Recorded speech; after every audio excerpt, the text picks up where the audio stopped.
Unang araw ng pagbabawal sa e-bikes at e-trikes na dumaan sa ilang major roads, hindi raw muna maninikit ang MMDA. Pag-usapan natin yan kasama si MMDA Director for Traffic Enforcement, Attorney Vic Nunez. Magandang umaga po, sir. Welcome sa Balitang Hali. Hello, magandang umaga po at Sir Rafi and Tina Auntie po. And, Tina po. good morning po sa lahat ng iyong Opo. taga-subaybay. Sir, si Tina po ito. Ano po yung dahilan kaya, sir, kung bakit hindi muna magbibigay ng ticket yung MMDA sa mga lalabag na e-trike? Yes po, nabanggit po kanina ni Chairman Don Artes kasi po, unang-una, in consideration with the 2-day strike ng Houston at Manibela, kaya ho, baka may mga gumamit nito na service in the meantime. Pero by 17 po, maninikit na ho kami. Okay.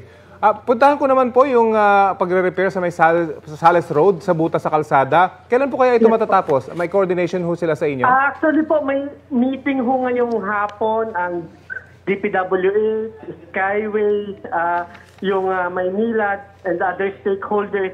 Pag-uusapan po kung paano ayusin ko, kumpunihin itong naging leak ng tubo ng Maynilad. At we will let you know po today kung ano pong mapag-uusapan at anong plano ng mga stakeholders na nagmi-meeting ho ngayong araw. I-require niyo po ba yung main stakeholder dito na mag-inspect, lalo na kasi ito malapit sa tulay Baka meron pang mga ganitong Yes mga po. may sirang tubo, makompromiso yung ating mga infrastructure. Yes po. Actually, may technical team na po na nag-inspect doon kasi marami rin hong malapit doon na mga poste ng Skyway. So, pinangungunahan po ito ng DPWH sa pag-inspect at yung mga technical people nila para ma-assess na yung safety ng yung tulay at yung mga poste ng Skyway.